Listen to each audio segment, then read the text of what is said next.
Hi everyone, and it is Kate here for another very fun video that I have been really looking forward to recording, and that is my favorite mysteries of 2016.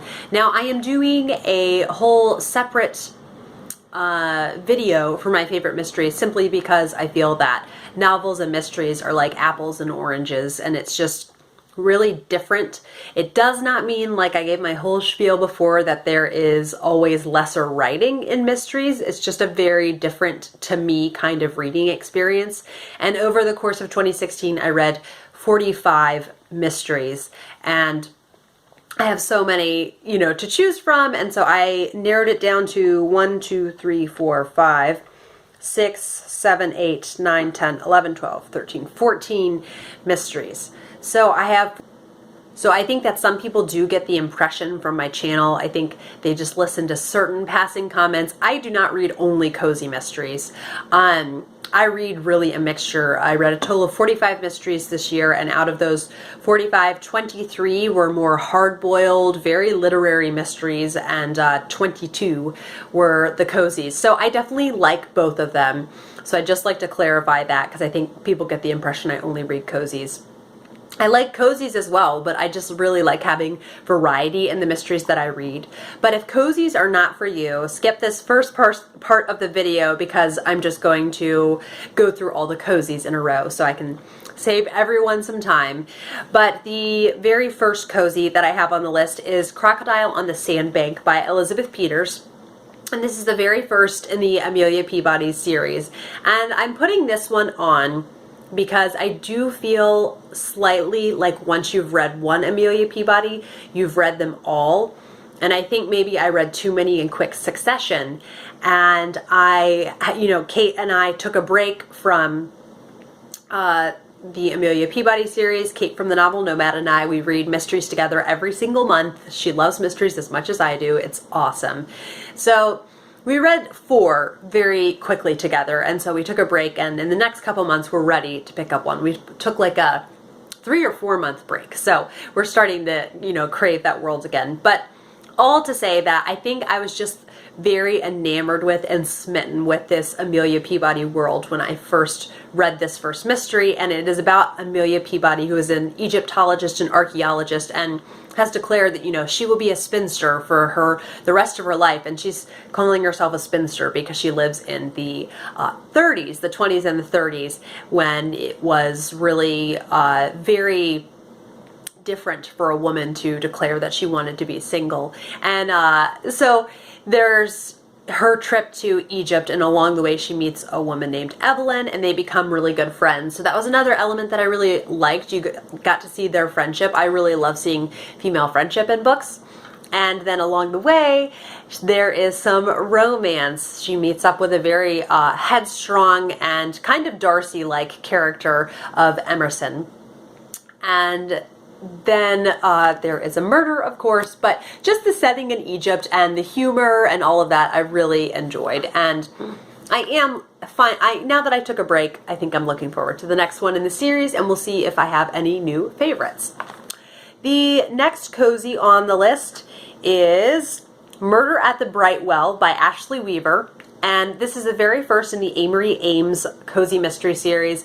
These were recommended to me by Olive from A Book Olive, and Murder at the Brightwell starts where Amory Ames is having kind of a lot of trouble in her marriage to Milo, and during this time her ex-fiance Gilbert is very worried because his sister is engaged to a guy who he thinks is really bad for her. And they're going to stay at the Brightwell Hotel for a weekend. So Gilbert asks if Amory will come stay at the hotel for the weekend and convince his sister not to marry this man. Well, once the weekend starts, the new fiance of the sister is found dead, and so Amory takes it upon herself to investigate this case, and it was just such a fun setting. And the writing was a little bit like melodramatic, but I still just enjoyed it. It was so fun that I kind of went with it. I was like, all right, this is the tone. It's melodramatic. I'm gonna go with it. And I thoroughly enjoyed it. And then also on my list is the third in the Amory Ames series, A Most Novel Revenge. And this takes place in a huge manor in the countryside in England during winter. And it was really fun to read this. It was right after Halloween that I read this. And it was just so atmospheric. And there is a very scandalous, salacious novel that came out a few years ago accusing someone of, during this house party weekend when a man was found out frozen in the snow, accusing someone of murdering him. And it caused this man to take his own life because of the scandal. So the same woman who wrote this book says that she was wrong about who it was, and she's going to come back and write a new book giving who, accusing the actual killer. And then she is found dead at this weekend that Amory comes to. So, of course, she takes it upon herself, and there is just more development with the characters. There's a surprising amount of character development for this kind of series, and it's really fun just to see Amory and Milo develop as a couple. But I really do recommend this series, and I hope you check it out. The next one on the cozy end of things is Her Royal Spyness by Rhys Bowen. This is the very first in the Her Royal Spyness series, and the main character's name is so long I had to have it ready on Goodreads to tell you. It's Lady Victoria Georgiana Charlotte Eugenie. And honestly, what she's actually called in the story has slipped my mind. She might be called Georgie, but anyhow, regardless, it's a really fun setting because it's in the 30s. And Lady Georgie's family has title, but they have totally run out of money. So she leaves her Scottish manor and travels to London, where they do have a city house, and makes her own cleaning business. But of course doesn't tell people that, it's someone with a title running this cleaning business. And just when people are coming into London for the weekend and they need some light cleaning, that's what she does. And of course, along the way, there is drama and murder. And she takes it upon herself to solve this case. So it was just very fun and lively and dynamic feeling, and it left me wanting more, and I will be continuing on with the series in the second book. And any more cozies? Oh, the last one is called A Fatal Winter, and this is by G.M. Malliot. This is the second in the Max Tudor mysteries. Max Tudor is a vicar and a former MI5 agent, so that already is just a really unique kind of sleuth, and it is set in the 30s as well. And he becomes a vicar in this little tiny town of Nethermonkslip. And what I really appreciated about this one was the first book I kind of enjoyed. I was like, yeah, 3 stars, I enjoyed it. And I mainly picked up the second one because it took place at Christmas time, so I wanted, a Christmassy mystery, and also I could listen to it via audiobook. And I enjoyed this one exponentially more than the second one. I gave it 4 stars. I thought it was excellent, and in this one there is a really wealthy lord who is not on good terms with many of his family and who is found murdered. And then it's up to Max. One of the deputies calls him and asks him if he'll go stay there for the holidays, and he has to investigate the case, and a lot of really despicable, not nice to be around people are in this family, and so he has to kind of weave through all of the extra details, extraneous details, and figure out what actually mattered in this case. But I'd say, go for this series if you like mysteries at all. It's really fun, and it's neat because each book represents a season, and there's also a budding romance with Max and someone else, one of the women in the town. So it's really fun, and I look forward to seeing, kind of where their relationship is by the third one. Now, on to the hard-boiled, more literary type writing, and the first, and this is, I think, what I would call a perfect mystery. It may be the only perfect mystery that I have read, and it is Death and Holy Orders by P.D. James. This is in her Adam Dalgleish series, and the setting alone drew me in, and it's an all-boys Anglican boarding school, and the archbishop, who has a reputation for being a very difficult man, is visiting the school and is found dead in the middle of the night in the chapel. Like, how gothic is that? So He's found dead in the chapel, and then Dalgleish is called to the school. But it's just between the writing, between the character development, and just the art of storytelling, letting different events unfold and letting certain details unfold at certain points. It's, I think, a perfect mystery, and the writing in this is just of such a high caliber. I think that people who love literature will love this mystery. So please don't give up on mysteries yet if you think the writing is not great. I think you just maybe you haven't tried the kind of mystery for you. And the writing in this is so on par with so many classic authors. I think the writing is as good as Charles Dickens, most definitely. And the next one is Daughter of Time by Josephine Tey. Josephine Tey is an author from the more like golden era of mysteries, which I am discovering that I might like more of them than I thought. And Daughter of Time is in her Alan Grant series, and it's kind of like Rear Window meets murder mystery novel. And it's about Alan Grant when he has to stay in the hospital because he's ill, and or it might be after surgery, I can't remember, but that's beside the point. He is very bored. He says he's getting the prickles of boredom. So one of his friends brings him in some pictures to look at. She just thought pictures would be interesting, and he sees a picture of Richard III. And the legend of the boys in the tower, in case you don't know, Richard III, there is a whole play written by Shakespeare about these two boys who were locked in a tower and basically starved to death so Richard III could get the throne. And that's how the Shakespeare play goes, and that's how A History of England, written by Thomas Cromwell, says, that it happened. But Alan Grant decides to take it upon himself, and you can tell Josephine Tey kind of thinks that maybe Richard III has been accused unfairly, and that we should look at primary sources, and that even A History of England is not a primary source. And so it's just her argument for why she thinks Richard III did not, kill the two boys in the tower. And so it's really neat to see such a love of history in this, and that, to me, I do think history is interesting to a certain extent, but I wouldn't go out of my way to read a book about history all the time. But she made it so dynamic and so interesting and feel so current. So I really do recommend this one. I thought it was excellent. The next on the list is A Great Deliverance by Elizabeth George, and Kate from the Novel Nomad and I started our major love affair with the Inspector Lynley series by Elizabeth George this year, and this was the first one, and I was just so caught off guard with how much I fell in love with this series.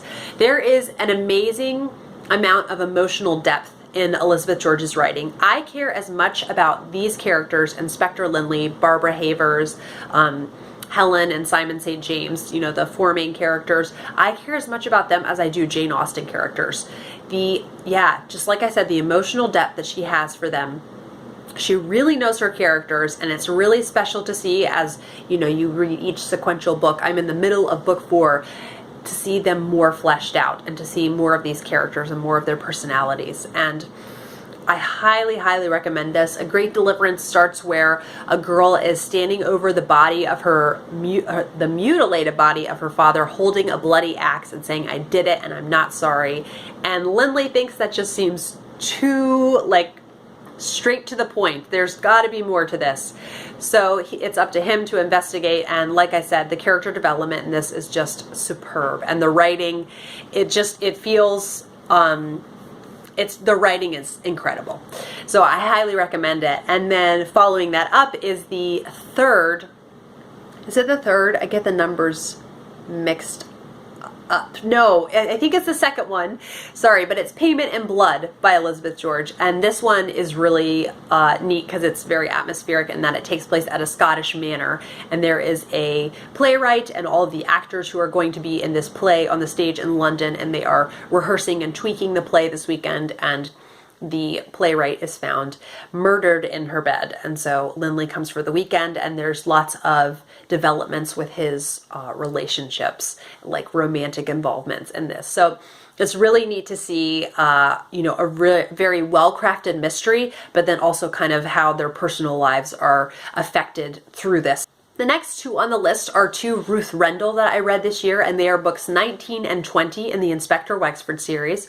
The first is called The Babes in the Wood, and this What I really liked about this is it takes place when things are really chaotic around them. There's flooding happening, and Inspector Wexford is worried about his house kind of being destroyed in this time, that he's also trying to work on the case. The Babes in the Woods starts when some parents get home from vacation, and their 2 teenage children, along with the friend that they had watching their children, have gone missing. And at first Inspector Wexford just thinks it's like they just went on a trip or something, and then the friend who had been watching them, her car is found smashed in the woods, and so he knows something is not right. But like I said, it's really special in this one with Rendell's very literary writing to see her have this kind of chaotic backdrop of all the flooding happening and all of these circumstances you can't do anything about, and then this family that has this chaotic, terrible thing happening where their children are missing and they don't know where they are. And then the next one that I have on the list is End in Tears. This is number 20, and this was really special in that it had a lot of commentary on parenthood and bonds you have with children, and just a really interesting backdrop for the actual mystery, where there is a girl who she's driving down the highway and a boulder falls on the car and smashes the car and makes it go off the road, and she dies. But Inspector Wexford becomes very suspicious when the same thing happened, a boulder hitting a car, making it spin off the highway in that location a week ago, but it was a different car that was hit. And so he knows something's very suspicious about that. But this one had a very unique unfolding. So I think sometimes with Ruth Rendell, it's very unconventional, you know, how you find out what's going to happen in the story and the development of the plot. And this one was one she's like, you know, sit back, just like relax, enjoy my storytelling, and just see the artist that I am. So, you know, you guys know if you've been watching my channel for any amount of time how much I adore Ruth Rendell. So these, of course, really impress me, and that's why they are on the list. And let's see if there are any other 2 others. The penultimate one I want to tell you about is Birds of a Feather by Jacqueline Winspear, and this is the second in the Maisie Dobbs series. The Maisie Dobbs series is one that was a pleasant surprise this year, and it is about Maisie Dobbs, who grew up very poor and then was trained as a servant, and then the family were really impressed by her, so they educated her, and she was going to go to university right when World War I broke out, so she became a nurse, and then when she gets back, she starts her own detective business. So the first one was really a history of Maisie, so I was definitely looking forward to the second one, Birds of a Feather, where she has her own detective business, but I had this foreknowledge of what her character was like. And there's a father whose daughter has gone missing, and he's a very difficult to deal with man, Maisie can tell, and thinks that the daughter ran away because he's so difficult to deal with. But when there are a successive group of women who knew her who are found murdered, and each with a white feather with them, which if you know a history of World War I, then you'll kind of be able to surmise what this is about, or what that could be meaning. And she knows that there's more to this, and so she's trying to find this 4th girl before she is murdered and find where she is, if she's hiding, if someone's taken her. She just doesn't know, and she needs to find out. But it was excellent. This was one where I was very, very sad when it was through. And I took about 2 weeks to get through it just because I was enjoying it so much. I wanted to savor it. But I really do recommend it. Like I said, the Maisie Dobbs series are a really special mixture of kind of the more picturesque setting, but really literary writing. And last on the list, but most definitely not least, is one from Louise Penny. Now, I don't have any other Louise Penny on the list because there was a whole storyline that had to do with the history of Quebec City that, frankly, I was not at all interested in. So in The Brutal Telling and Bury Your Dead, it dealt so much with that storyline, and I was so ready to be done with that. The writing was wonderful as always, but such a plot line that I did not care at all about. It took me months to get through Bury Your Dead. So I have to say that I'm happy to say I finished that, and now on the top of the list is the one following that, that is A Trick of the Light. And A Trick of the Light takes place when Clara Morrow, one of the main characters that if you read this series you've come to know and love, she lives in Three Pines, and she is going to have an art showing. And at the art showing, there is a dead body that ends up in the garden, and it ends up that Clara knew her a long time ago. So of course, Gamache comes and he has to figure out exactly what happened. But Once again, some of these sentences that Louise Penny has in here just take my breath away. I don't know how this woman comes up with this stuff. It's just, her writing is incredible. Go, just, I've talked about them enough. Go read them. Do like, you know, run, don't walk. I love this series so very much, and I really do recommend it. And I think a lot of people actually really enjoyed the brutal telling and Bury Your Dead, but to me, I didn't. So don't let that put you off. And I think if you read, you know, the ones before that, the 4 before that, you'll know they're so wonderful, and it'll just encourage you to move on. So those are my top mysteries of the year. Please let me know if you really enjoyed any mysteries this year, or if you plan on reading any of these. And I will see you guys for my next video very soon.